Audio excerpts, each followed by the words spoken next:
Okay, narinig po ba ako? Nakapag-comment ba kayo?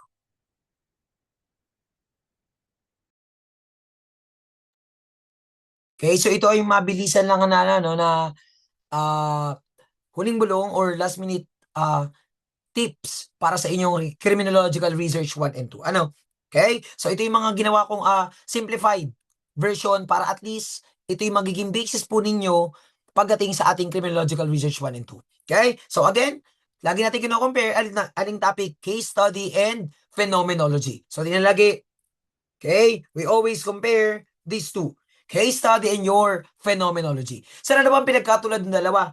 Tinalagi, yung dalawa, they are similar with regard to your experience. Okay? Sampung dalawa ay nagkakatulad pagdating saan? Sa mga pinagdaanan. Okay? Ang problema, saan po sila may pinagkaiba? Anong pinagkaiba ng dalawa? Pag yan po ang ating pinag-uusapan. So, tingnan na, case study, phenomenology, lagi magkatulad pag ang pinag-uusapan po natin ay experience. Pero, kapag kayo ay nasa case study, pag-uusapan nun dyan ang past, titignan lagi ang nakaraan. Sir, ano pa? Bakit kailangan pag-aralan yung nakaraan? Kasi yung nakaraan po ba ang gagamitin natin para maintindihan yung present? Yes. Okay? So for example, nabubuli ka dati. For example, lumaki kang walang pamilya, for example.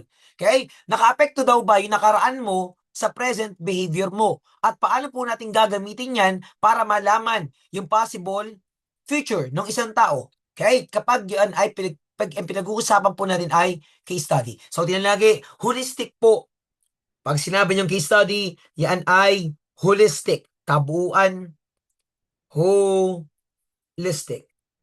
Kabuuan. Okay? So malawak ang pinag-uusapan kapag case study because we have to go back to the past to understand the present and to see the possible effect now into the future. Okay? So tinalagi ha, case study, past, present, future. It studies about the origin. Again, it studies about what? The origin. What does it mean? Pinag-uusapan daw alin ang mga pinagdaanan. Kagaya ng sabi ko kanina, pinag-uusapan lagi yung past para maintindihan yung present. Okay? So you always have to go back to the past in order for you to understand the present. Okay? How about your Pheno? Pheno, ang mga tatandaan, present. Tandaan na, present lang. Sa kasalukuyan, lagi ka lamang within the present setup. So lagi lang tayo nasa present. Present. Sir, ano pa yung mga ginamit ng board examiner? Actual. Actual. Okay? So makita mong present, actual, and lived. Lived what? Lived experiences. So tingnan, present, actual, lived. Lahat po yan ay tumutukoy saan?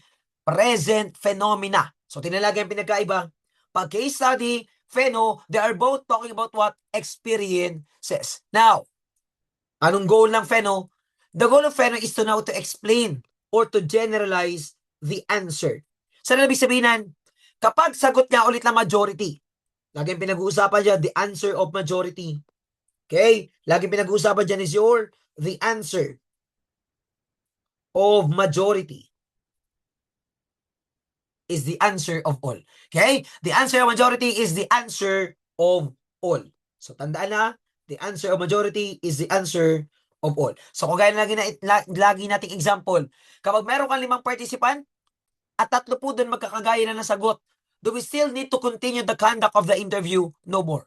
So pwede na po ba nating i-assume na yung sagot ng dalawa, parehas lang na una? Yes. Bakit? Kasi ito ang pinag-uusapan kapag pheno, doon ka lamang mag-focus saan? Sa present experience. At dahil present yan, lahat po ba yan pare-parehas sa pinagdadaanan? Most definitely, yes. Okay? Kaya kapag pheno, tinalagi, present.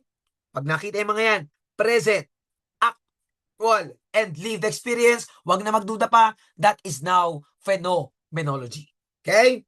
Now, kapag, tandaan ha, another clue, kapag case study, kapag isang tao, tandaan, kapag isang tao yan, matik, case study.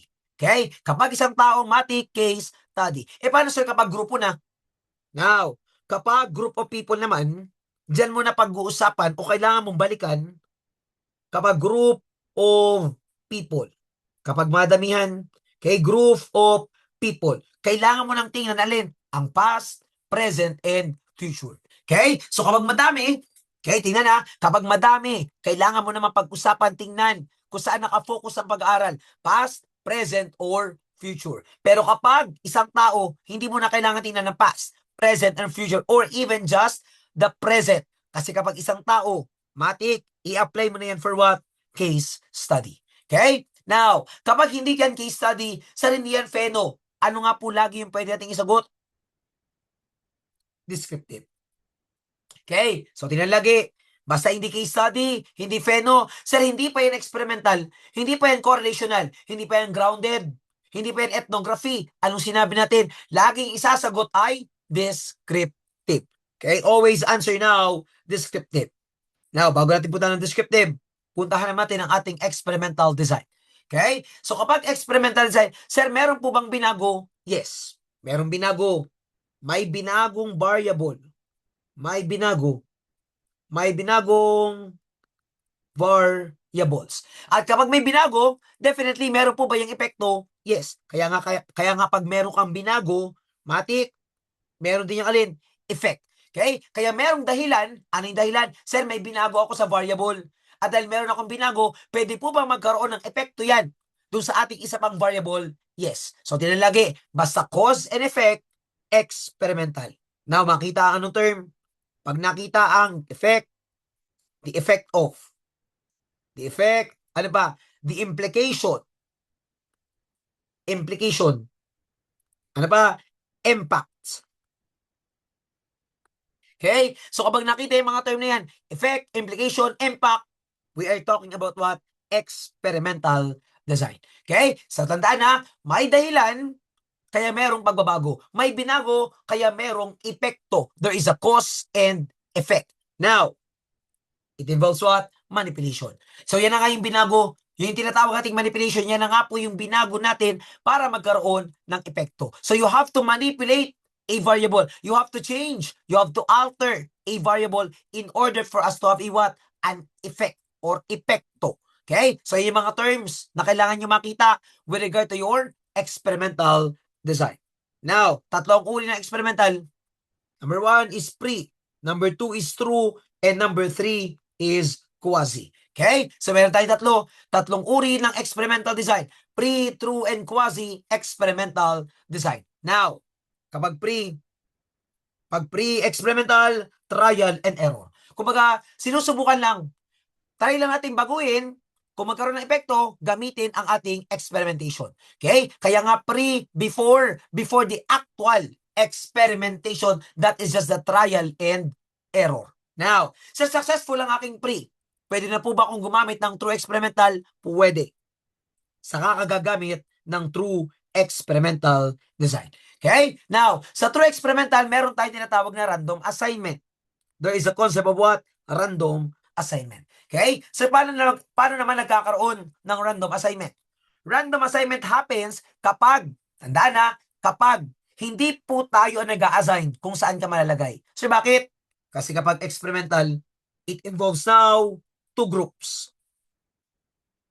Involve ang dalawang grupo. Your treatment and your control. Okay? Treatment now and your control. Now, sir, alin po dyan na merong experimentation? Alin dyan na merong randomization? Treatment. So, yan yung merong manipulation. So, yan yung grupo. Yan po yung grupo na meron tayong babaguhin. Yan yung grupo na kailangan meron tayong ibahin para magkaroon ng epekto. So, yung control, mananatili po ba yan as is? Yes, there is no manipulation. Okay? There is no manipulation. Okay? So, kaya meron tayong tinatawag na treatment and control. But remember, always remember, kapag random assignment, hindi po ikaw mag-a-assign. Hindi rin sila ang mamimili. Kumbaga, draw lots. Kumbaga, sabi natin, for example, draw lot, sir, hindi po natin alam kung saan ka malalagay. Ikaw ba ay treatment? Ikaw ay control. Okay? Kaya meron tayong tinatawag na random assignment kapag true experimental ang pinag-uusapan. Okay? As compared to quasi, sa quasi, walang random assignment. What does it mean? Sir, tayo po ba mag-a-assign kung saan ka ilalagay? Yes. So, halimbawa, ako ang researcher. O ikaw number 1, treatment ka. Ikaw number 2, control ka. Ikaw number 3, control ka. Ikaw number 4, treatment ka. So, ibig sabihin, hindi random ang pagkakalagay. They are now assigned based on the decision or discretion of the researcher. Compared to your true, na merong alin, assignment or random assignment. So, hindi nyo po alam, hindi po natin alam kung saan ka ilalagay kapag true experimental design. Kasi nga random ang pagkakalagay. Okay, random ang assignment. Okay? So that is with regard to your what? Experimental design. Okay? So yan yung mga term na kailangan tandaan with regard to your experimental design. Now, another one, correlational. Now, kapag hinahanap relationship, correlational. Kapag ang hinahanap association of two variables, correlational. Kapag ang hinahanap connection of two variables, correlational. So, tingnan na, relationship, association, connection, we are all talking about what? The general concept of your correlational. Why? Kasi meron po ba tayong tatlong uri ng correlational? Yes. Nandiyan ang positive. Sir, kailan magiging positive? Ano nakalagay? Basta ang variables parehas ng galaw. What does it mean? Sir, yung variable number 1, dependent, moving now pataas. Ang independent, also pataas, that is a positive. Okay? Now, sa paano pagparehas, pababa? Dependent, going down. Independent, going down, still a positive. So, tinan lang lagi, positive yan kapag parehas ng galaw ang variables. So, regardless of what? Regardless whether it is moving on the upward or downward. Okay? So, tinan na, basta yan po ay parehas ang galaw, pataas o pababa, yan ay positive correlation. Okay? So, kapag negative naman, opposite. Opposite. Okay? So, basta negative yan, lagi salungat. Yung dependent, pwedeng pataas. Yung independent, pwedeng pababa. So, they are now opposite. Now, so yung independent, pataas. Yung dependent, pababa. It is now a negative correlation. Okay? Basta positive, always remember, laging parehas ang galaw ng variables. Whether pataas o whether pababa. At yung pangatlo, your no correlation. Okay? Your no correlation. So kapag no correlation, as in wala po talagang relationship, walang connection, walang association. So these are the three classification of your correlational: positive, negative, and no correlation. Now, so ipinamemorize ko sa inyong table, yung ating table na ginagamit, kapag ang value is what? 0 to 0.0999. Ano nga yan? No correlation. Okay, no correlation. So sa percent, ilan yan? Sa percent, that is 9.99. So pag 0 to 0.999, no correlation. Next, 0.1 or 0.10 to 0.29999. That is now your low positive correlation. Okay? So kapag no correlation lang. Wala po tayong no negative, wala tayong no positive. It is just a no correlation. Now, 0.1 or 10%, 29 or 0.29 or 29.99%, that is now a low positive. Now next, 0.3 or 0.30 or 30% to 49 or 0.4999 or 49.99%. That is now your moderate positive. Okay, that is now your moderate positive. Next, 0.5 or 0.50 hanggang 6 point or 0.6999. That is now your high positive. Okay, at kapag 70 or 0.7 hanggang 100 to 1. So, iba ang 1 ha. Iba ang 1 sa ating 0.1. So, magkaiba yan. So, 0.7 to 1 is now your strong positive. Okay? So, tandaan din yung ating table. So, paano pag negative? O baliktarin mo lang. Low negative, moderate negative, high negative, strong negative. So, kapag nakita mo yung mga negative symbol, lagi lang ilagay low negative, moderate negative, high negative, strong negative. So, kapag walang nakalagay na negative symbol, it is now a positive. So, low positive, moderate positive, High positive, strong positive. Now, kapag negative, still. Kapag 0 to 0.999 at yan po ay negative, still anong ginagamit? No correlation. Kasi wala tayong no negative, wala tayong no positive correlation. Okay? So, yan yung table natin na kailangan nyo rin at least be familiar kung sakali ulit itanong sa word examination. Now, sir, hindi yan case study. Hindi yan peno. Hindi yan correlational. Hindi po yan experimental. Ano nga lagi ang sagot? Descriptive. Because again, descriptive is always what? Your last resort answer. Last resort answer. So kapag walang-wala ka na maisagot, o hindi po na pumasok sa case study, sa hindi pa pumasok sa pheno, hindi rin pasok sa experimental, or sa inyong, ano ba isa? Correlational, it is always now descriptive. Okay? So we are now describing the phenomena without experience. Kasi kapag describing, tapos meron experience, that is now pheno. So kapag nakita mo, sir, describing, so ang formula, describing plus experience. That is pheno.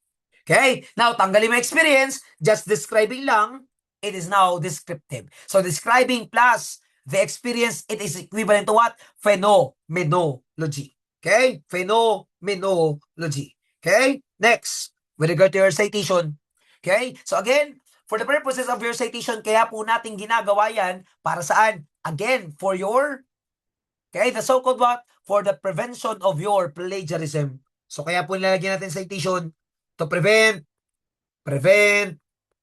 plagiarism. Okay? Why? Kailangan po bigyan ng citation because in order for us daw to prevent the so-called plagiarism. Now, narrative, parenthetical. Sa dalawang uri ng citation, narrative yan or parenthetical citation. But then again, sabi natin lagi, basta wala pong nabanggit na any citation, sir, in-text lang ang binanggit. Basta ang binanggit in-text. In-text, sir, ano pa? Kapag binanggit, citation lang. Okay? So, hindi mo malinaw whether it is narrative or parenthetical, you always apply parenthetical. Okay? So, kapag ang binanggit lang ng question, in-text citation lang alone, always apply the parenthetical citation. At kapag parenthetical, at ang tinatanong this time, two authors, anong gagamitin? Ampersand. Okay? Pero, kapag tatlong authors or more, 3 authors or more, kung malaki na yun ha, baka malimutan pa ang tamang spelling. Kagaya na sabi ko nga, kung hindi nyo nagamit ang magnifying, dalhin ang magnifying para makita ang tuldok kay et al. So, nasa ng et al? Nasa ng tuldok? Nasa dulo. Because it originated from what word? Et al. Yeah. Okay? Et alia means and others. So, kapag et al pinaikli, et al tuldok. Okay? Et al tuldok. So, yun yung pangalan, author.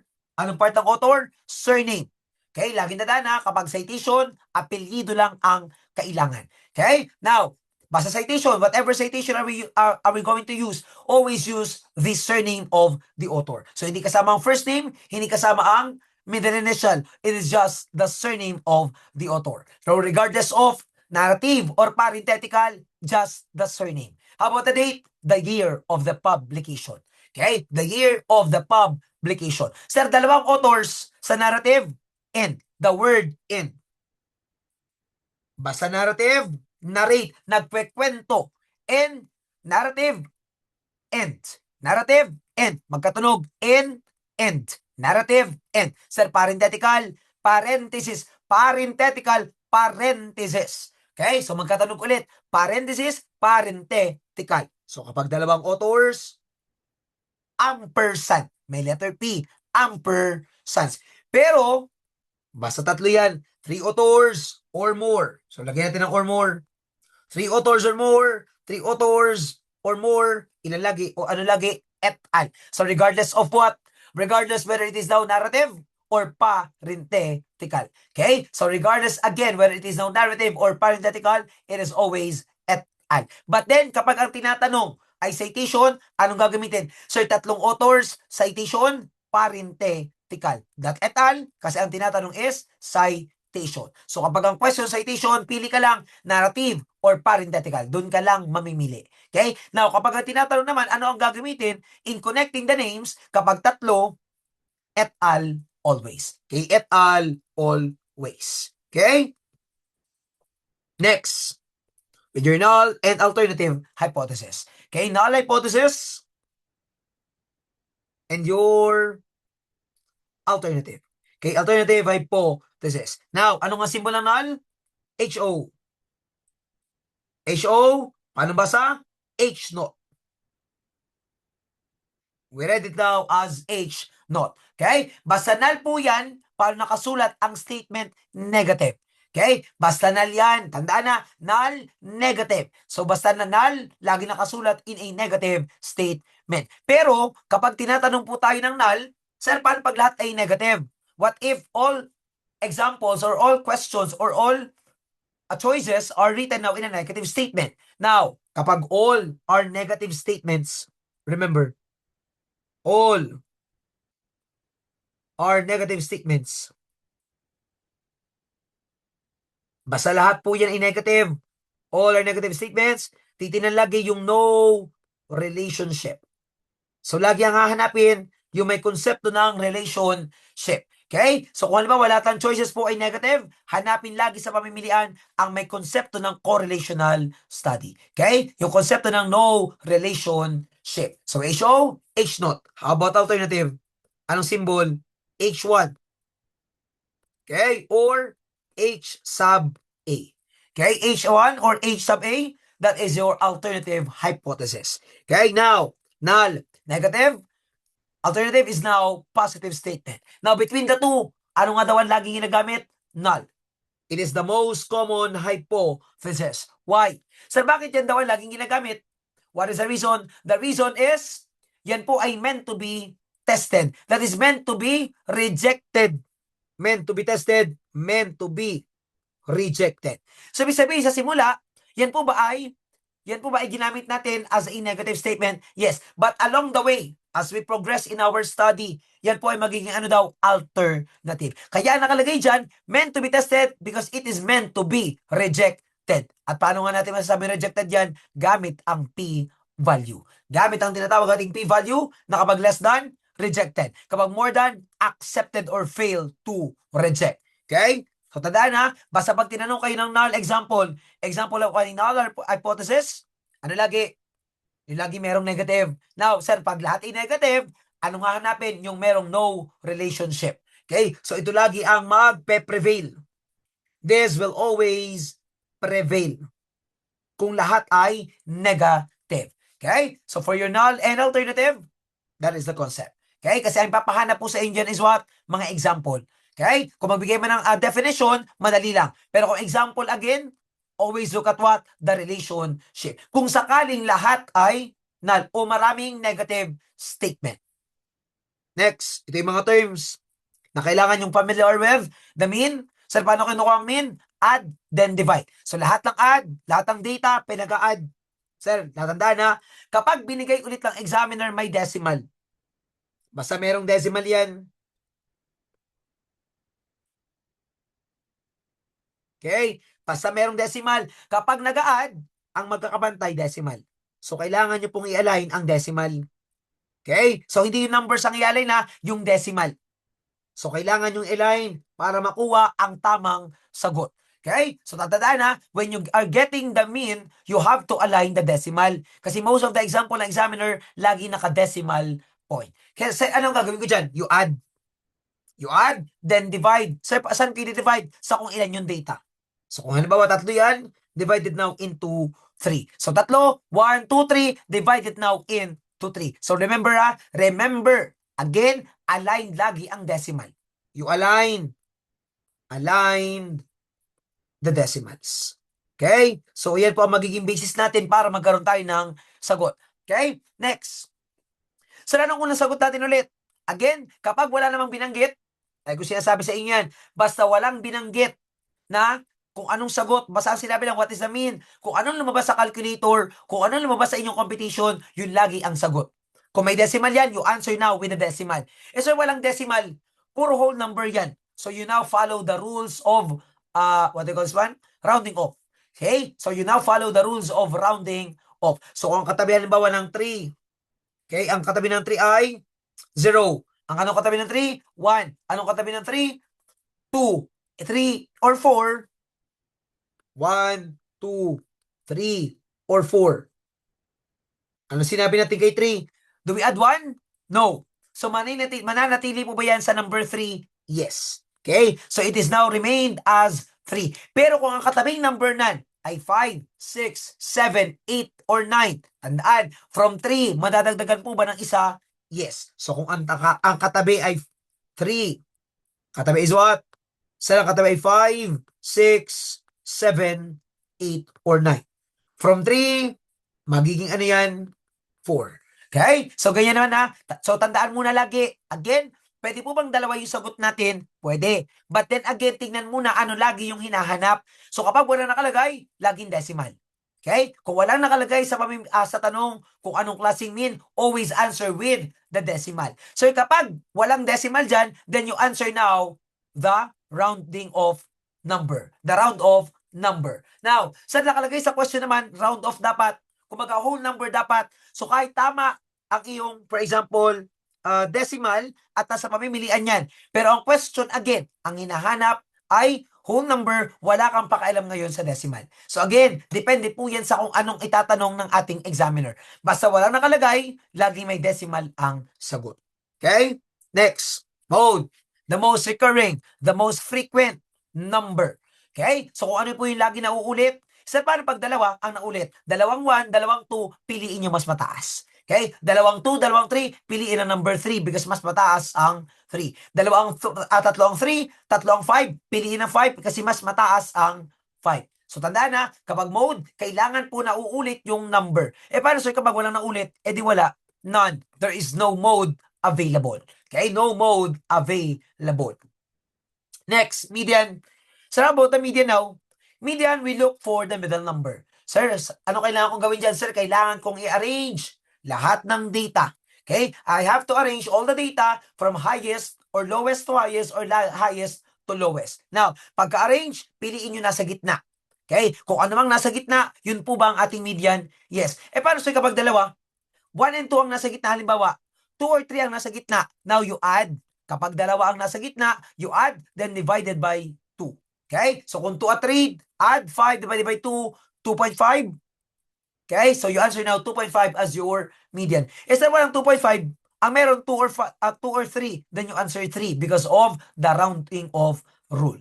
Okay? So, yun yung ating median. So, always remember, mean, median, and mode. Pero kadalasan, saan kinukuha? Sa ating mean. Okay? So, you practice your computation by the morning. Okay? Next, how about your outlier? Okay? So, kung sakaling itanong ulit, ang 1, 2, 3, 4, 5, and 100, wag na mag-solve. Wag na mag-solve. Okay? 1, 2, 3, 4, 5, and 100. Kapag tinanong, meron bang outlier? There is no outlier. Okay? So kung sakaling yan ulit ang itanong, 1, 2, 3, 4, 5, and 100, there is no outlier. Okay? So hindi nyo na kailangan isolve yan. Kagaya ng lagi natin ginagawa, no need to solve it. Because kapag walang nakalagay, or kapag yan ulit, tandaan na, wala po yung outlier. But then again, sir, paano kapag iba? Then apply po natin yung inyong formula. So I already taught you the proper formula on how to reach the proper outlier. Okay? So ating mean, median, mode, and your outlier. Now, research problem. Problem or the research problem is again the most important step.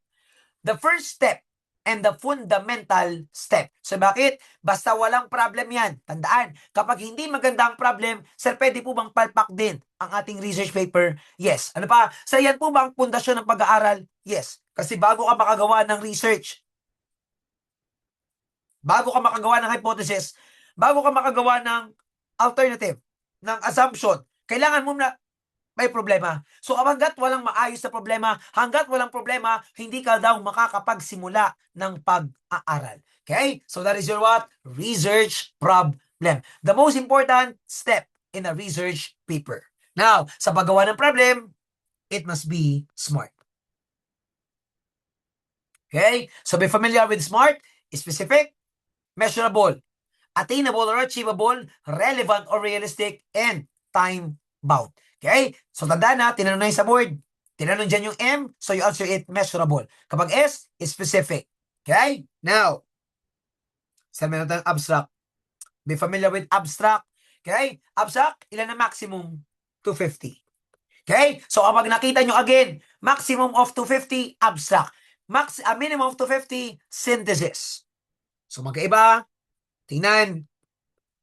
Maximum of 250, abstract. Minimum of 250, synthesis. Para saan ba yung synthesis? Para yan sa RL. For RL. For thematic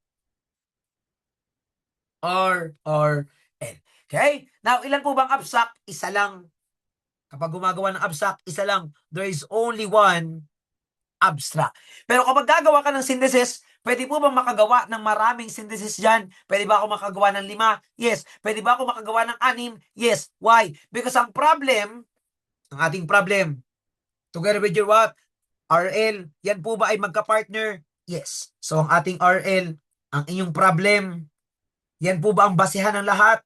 Yes. Sa paggawa ng inyong thematic or RL. Kaya kung 5 ang problem, 5 din ang thematic or RL. Kasi each problem must have its equivalent RRL para mabigyan po natin ng explanation ng mga yan. Okay? Okay, next. Now, ano ba? Design. So, research design, blueprint of the study is what? Design. Okay? So, kapag design, yan po yung quanti, quali natin. Quanti and quali. So, paano ko masabing yan yung quanti and quali? Now, kapag nakita mo numerical involved, numbers, statistic, quanti. So, nakita ko more on words.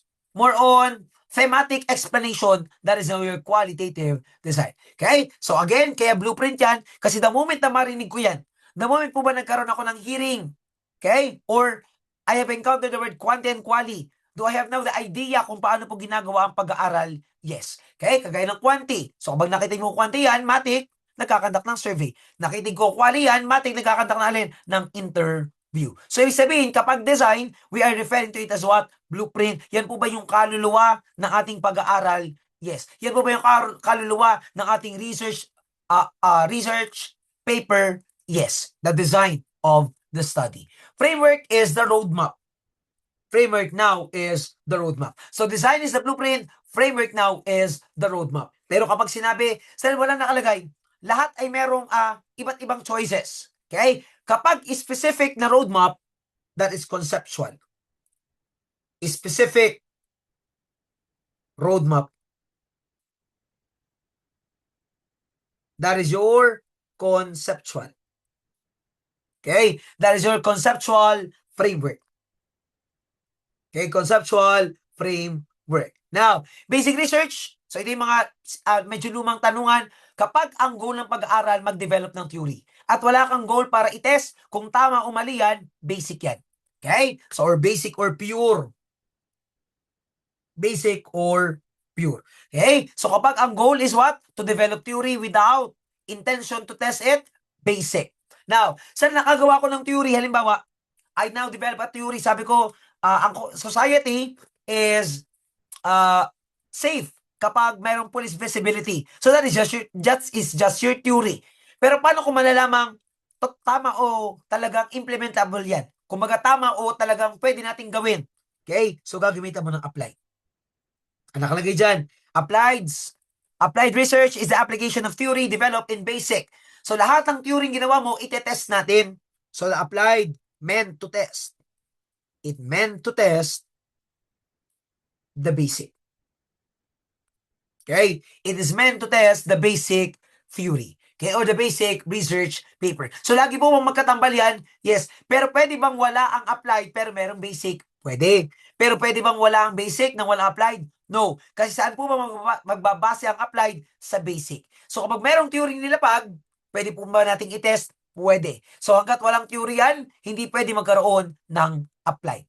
Okay? Now, historical. So, kapag nakita yung mga retroactive, studying the past, that is your historical research. Okay? Retroactively, past, that is your retroactive or historical research. Now, so ito, mixed method, pinagsamaan lang yan. pinagsamang quantity and quality. Okay? Mixed method is just the combination of your quantity and qualitative design. Okay? So, yan yung mga terms na you should be at least be familiar. So, nandyan din yung primary data. Primary data. So, hindi ko na nasulat. Primary data, secondary, and tertiary. So, kapag primary, collected by the researcher. Collected by the researcher. Okay? Collected by the researcher. So, ano ibig sabihin na, sir, ako ay nag-survey, primary. Yung sagot sa survey, primary data yon. Sir, ako ang nag-interview. So, yung sagot sa interview, yan po ba ay primary data? Yes. So long that it is collected, directly collected by the researcher, primary data. Sir, paano kapag yung data galing sa libro? Paano kapag yung data already existing? Secondary. So, the data is already existing. Okay? So, yung data na, andyan na, kukunin mo na lang, ilalagay mo na lang, present na yung data. Hindi ka nag-conduct ng survey. Hindi ako nag-conduct ng interview.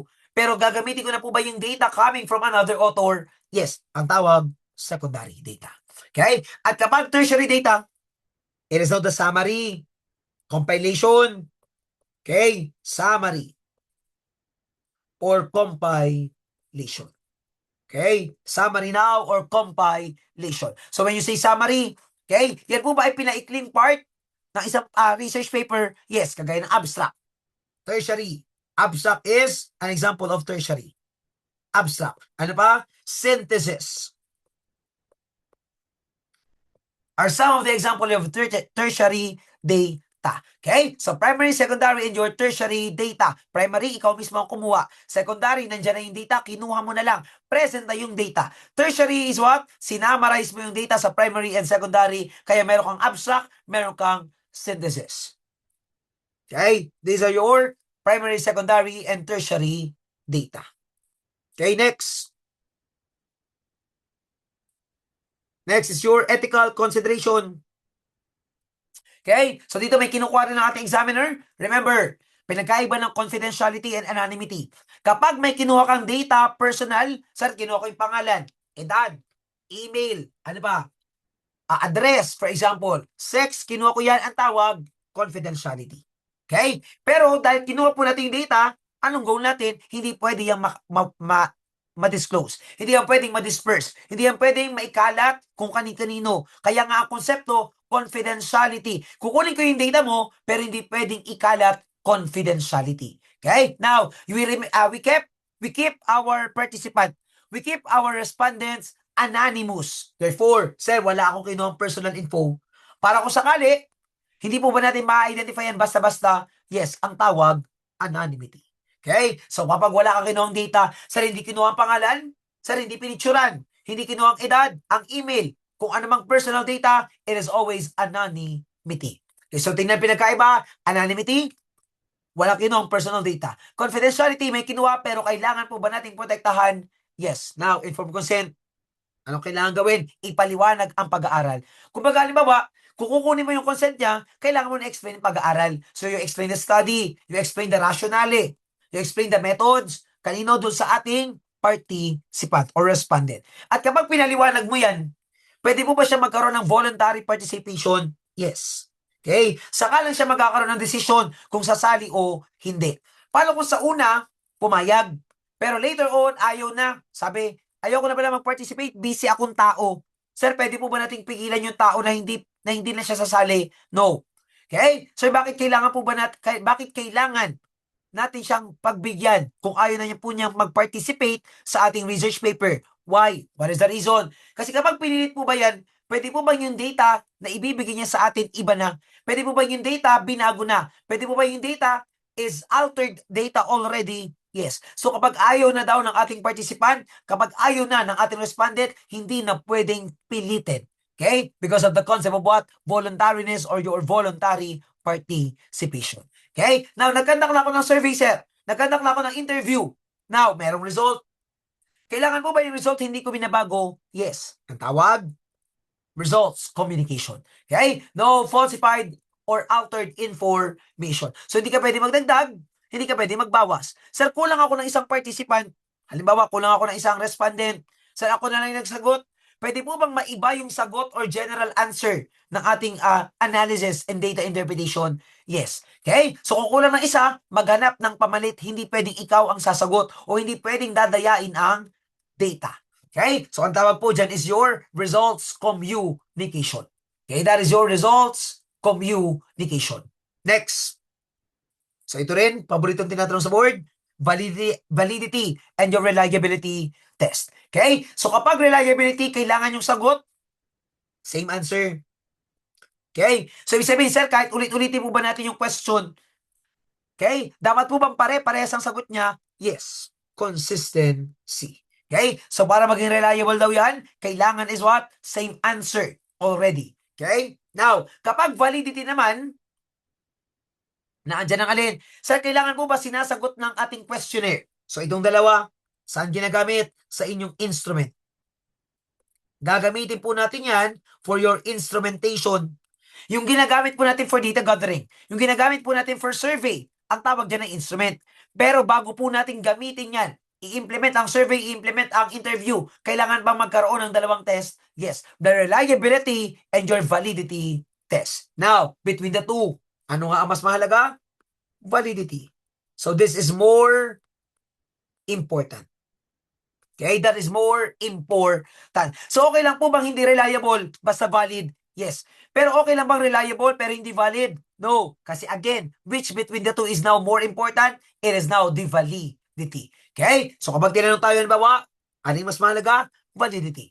Now, sir, paano mo masasabing mahalaga bakit daw mahalaga ang validity? Kasi kailangan po ba lahat ng instrument naka-pattern or naka-align sa ating problem? Yes. So kapag ang hinahanap is role of gawa. Halimbawa, sir, level of awareness. Kailangan po ba lahat ng tanong dyan is all about level of awareness? Yes, para maging accurate. Okay? Kagaya sa board exam, kung CLJ yan, dapat all about CLJ. Kung criminology, dapat all about criminology. Kung CorAd, dapat all about is CorAd. Hindi pwedeng CLJ, merong CDI. Hindi pwedeng criminology, merong Leia. Hindi pwedeng CLJ, merong Leia. So magkakaroon po ba ng discrepancy sa sagot? Yes. Magiging valid pa ba? Hindi na. Okay? Sabi-sabihin, kailangan kung anong problem, yan po ba yung mga tanong na ilalagay lang natin? Yes. Para yung tanong na yun, yan po ba ay reflection ng ating RL? Yes. Which is also pattern to your what? To the problem. Okay? So, tingnan lagi, reliability and your validity test. Okay? And last one. Okay? So, lahat po yan, yung pinakang summary na ng ating concept with regard to your research. Okay? Now, probability and your non-probability test. Now, kapag probability, yan po ba ay random ang pagpili? Yes. There is a concept of your randomization. Okay? There is a concept now of your randomization. So, alam po ba natin kung sino mapipili? Not necessarily mean. Kagaya ng simple random para yung draw lots. Para ka nagbibingo, para ka nagloloto. Alam po ba natin yung lalabas sa number? No. Predetermined ba yan? No. So technically, yan po ba ay literal na random ang pagkakapili? Yes. So kapag sinabi po natin simple random, literal random selection. So hindi po natin alam kung anong number ang pwedeng makuha. Sino ang pwedeng mabunot? So definitely there is a what? Literal random selection. How about your systematic? From the name itself, systematic. Sir, gumamit na po ba tayo ng procedure para at least kahit papaano hindi makalat? Yes. So yung mga halimbawa, sir, yung pang-10, pang-5, pang-6, okay? The 3rd, the 6th, the 9th, for example. So lahat ng tao nakaupo sa 3rd, yan po ba ipinili natin? Yes. So meron po ba tayong procedure na ginawa? Yes. Okay? So kailangan merong alin? Systematic or intervalization. So interval or kith of the population. Sir, hindi ko nakita ang systematic. Anong pwede kong gamitin? 1 in K method. 1 in K method. Okay? 1 in K method. Kung sakaling wala ang systematic. Now, cluster and stratified. So, kagaya lagi ng example, kapag pumili ng isang grupo lang, halimbawa, sir, I only selected one group, cluster.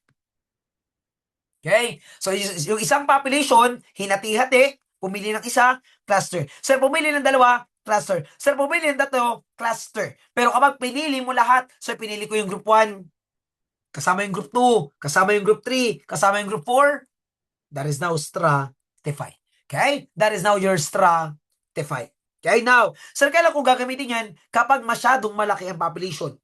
So, gagamitin mo na yung dalawa. Kapag large ang population. So, kapag sobrang laki, o halimbawa, for example, sir, nagkakanta kami ng survey. Pero yung survey, halimbawa, yung survey natin is what?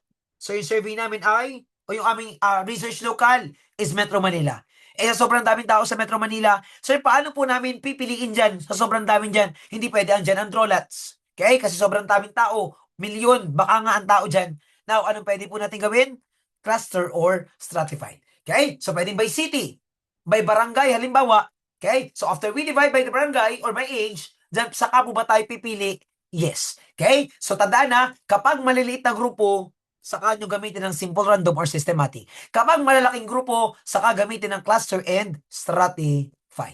Okay? So, tandaan, lahat po yan is what?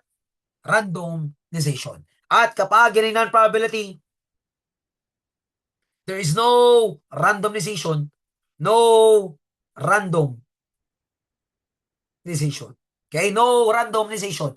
Now, kapag purposive, also known as judgment, also known as your judgment. Okay? Kagaya sa pag-apply ng trabaho, pag-apply ng board examination, kung gusto mong take ng board, so kailangan po ba meron akong criteria or qualification? Yes, kailangan graduate ka halimbawa ng 4-year degree. Ano pa? Sir, kailangan meron akong good moral. Ano ba? Kailangan meron akong RTC. Sir, wala akong RTC kasi meron akong pending case. Papayagan ba ako ng PRC mag-exam? No. So, kailangan masatisfy mo yung criteria or qualification in order for you to be selected. Okay? So, basta criteria or qualification, gamitin lagi is what? The concept of your purposive. Okay? Now, voluntary participation. So, dito, from the name itself, voluntary, that is what? Hayaan mo mag-volunteer. So, halimbawa, kulang ako ng dalawa, nag-volunteer, voluntary participation. Okay? So, kung sinong gusto, sumali, voluntary participation. How about snowball? Snowball is a process of recruitment. Is a process of your recruitment. Okay? So, pero kailan ko gagamitin ng snowball? Ginagamit po natin ng snowball kapag, sir, yung population, hirap po tayong pasukin. Okay? Kasi bakit, sir, bakit hindi hirap akong pasukin? Halimbawa, sa isang village, may guard. At kapag yung guard, nakita ka na hindi ka naman taga doon, pinapapasok ka po ba? No. Okay? Unless may business ka sa loob. Kapag wala, you are not allowed to enter. Now, sir, paano kung mangungulekta ng data sa loob? You have to look for one person. Nagagamitin po ba natin para mag-recruit? Yes. Okay? So, halimbawa, kaya kakilala mo dyan si Cordapia. O Cordapia, baka pwede ikaw na lang ang mamili. Ikaw na lang humanap. Bibigyan na lang kita ng reward, ng incentive. Ang tawag po dyan is now snowball. Okay? So, kapag snowball, tandaan, hindi kayang pasukin ng researcher yung isang population. Kaya anong ginawa? Sir, tumawag ako ng tao sa loob para yung tao sa loob, siya na po ba ang bahalang mag-recruit? Yes. Ang tawag is snowball sampling technique. At yung tinatawag po nating convenience, opportunity. Okay? So, yun naman is by means of chance. Nagkataon lang. Okay? So, nagkataon lang, sir, ikaw yung kasama, ikaw yung available, ikaw yung malapit, ikaw yung pinili. Okay? Convenience, opportunity, or chance sampling technique. Okay? So, these are with regard to what? Sa pagpili naman, itong dalawa, ginagamit natin to select samples. Okay? To select samples. Now, sino po ba yung samples? Samples, pwede yung alin? Participant or your subject. Kapag anong design? Quali. Okay? So, kapag nakita mo ang ginagamit ng examiner participant, kapag nakita mo ang ginagamit ng examiner subject, ano yan? Qualitative design. Okay? Pero kapag nakita mo namang ginamit ng examiner ay respondent, matik, gamitin po natin alin? Ang quantitative design. At ang ating sample, saan nga yan kinukuha? Is acquired now from what? From the population. Okay? So, the samples are acquired from your population. Okay? So, now ang sample, meron dalawang tawag, pwedeng participant, or pwedeng respondent. Okay? So I believe that is your brief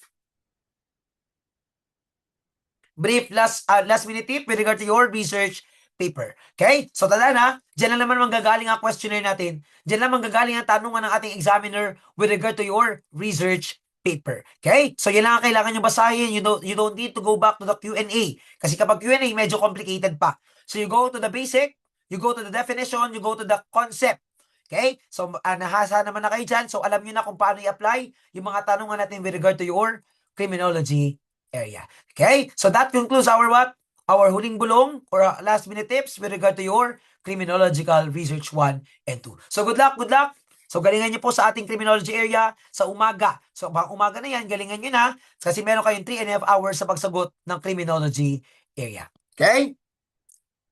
So thank you so much. So thank you so much for watching our video for the last time. Okay, so good luck and congrats agad sa ating RCrim February 2026.